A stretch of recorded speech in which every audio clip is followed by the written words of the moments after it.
Welcome to Capitol Hill, where parliamentarians are making their way to Canberra by whatever means possible to avoid delays from the volcanic ash cloud. Tasmanian MPs and senators have been flown to Canberra on an RAAF jet, and some MPs have hopped in their cars to avoid the disruptions. The Labor caucus will tomorrow debate a motion on live cattle exports to Indonesia, and some former politicians have been honoured in the Queen's Birthday Honours List. To discuss these issues, I've been joined in Sydney by Queensland Independent MP Bob Katter and in Perth by Greens Senator Scott Ludlam. Welcome to you both. I think I'm in the Australian Party now. Thank you, Bob. Scott, if I could start with you. The Agriculture Minister, Joe Ludwig, has announced an inquiry into live cattle exports to Indonesia to be headed by former Ambassador and former Departmental Secretary Bill Farmer. Is that good enough? Well, look, it's a start. I don't think it'll hurt because we need to go back and find out exactly what MLA has been doing all these years. So I don't think there's any harm in that. We've obviously moved and will move in the Senate this week for a bill to phase out live exports across the board, and that's where we see the debate going now. Bob, but this inquiry won't deliver its final report until August.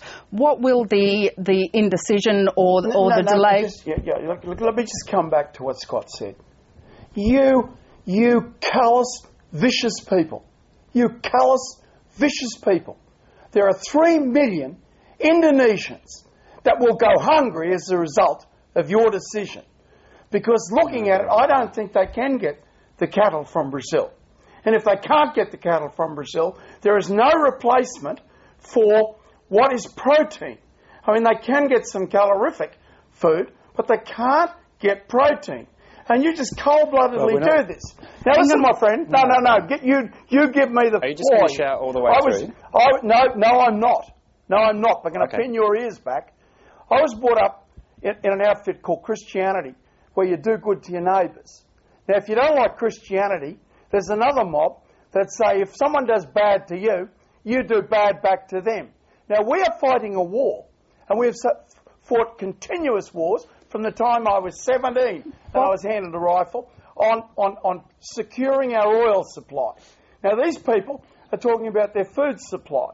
Now, there's no doubt. That we can fix up this, and it is a disgrace to the government, present and the past government, that nothing was done about this issue. Bob, if I could just interrupt you for a minute. I'm sorry. Scott, will the delay while this inquiry is taking place have an impact on beef producers who have already been knocked about because of this decision? I think it absolutely will. The whole process will. And I know this has been an incredibly traumatic time for producers as well as for everybody else. We think some of these producers absolutely have a case for compensation. And probably the best place for that process to start is for the MLA's contingency fund to be opened up, as the Minister's indicated that he's considering doing. So we're aware that this process is absolutely bruising for the people who are right in the middle of it. I really utterly reject Bob's Bob, if we could just let Scott finish. Bob, if we could just let Scott finish. Sorry, Scott. You can't just shout all the way through an interview, Bob. That's not polite. You keep going, Scott. So we absolutely acknowledge that this is going to be very, very hard for Australian producers. But let's face it, this has been a really long time coming, and it shouldn't take the kind of images that people saw on the televisions, because that's just one isolated instance. This has been going for years. The peak body has known that it's been going for years. So it really is time that there was a reckoning and that some of these things get called to account. Bob, of course, you'd be aware, and Bob knows, we're not proposing a ban on all exports of food to Indonesia or to anywhere else. This is about live exports. You almost certainly are. Bob, if I could just get a question into you, should Meat and Livestock Australia bear the burden for the compensation, as the Minister has suggested? For 9 years, 6 of which the Liberal National Party were in government. 6 of those years they were in government. They knew this was going on for 6 years, did nothing. Now this other mob have been there for 3 years, and they've known about it, and they've done nothing. I mean, you wonder why we're out there forming another party. I mean, they knew that this cruelty was taking place. I mean, all my initial calls were from cattlemen. I mean, cattle in the cattle industry because they love cattle. Should Meat and Livestock Australia not bear the burden for the compensation? Should it be the government? Never mind about compensation. What are we going to do in this country? We'll have no industry left. You're going to close down the only industry we've got left in northern Australia. The northern third of this country has enough water and enough 3% of its land can support 100 million people.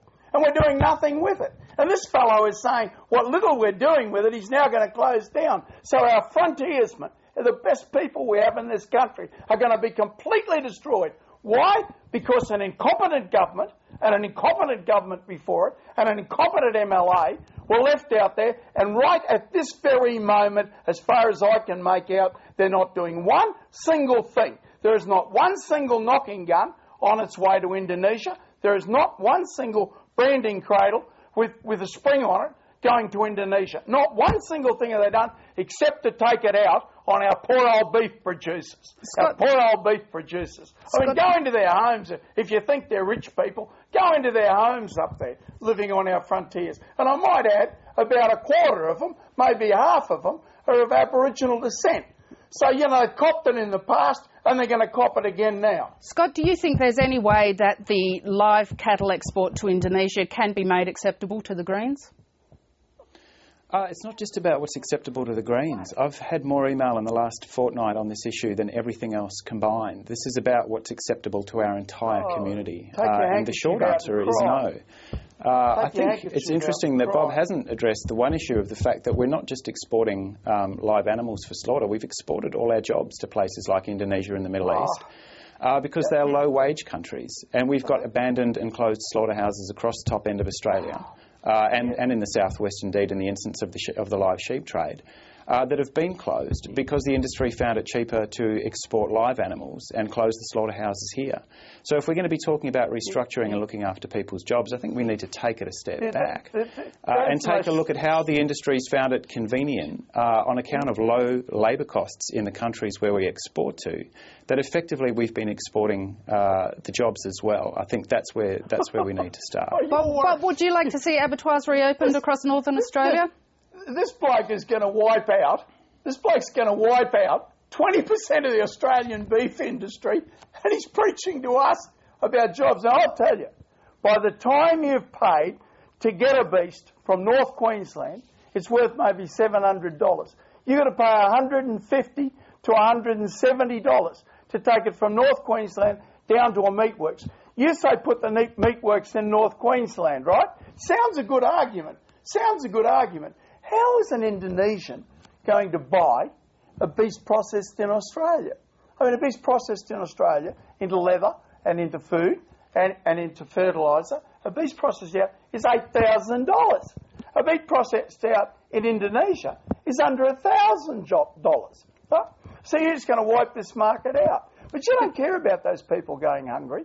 You don't care about these people. You're going to give them compensation. What, to take their jobs, their livelihood, 5 generations of hard work and settlement and pioneering? Well, what's your proposal, What's your proposal?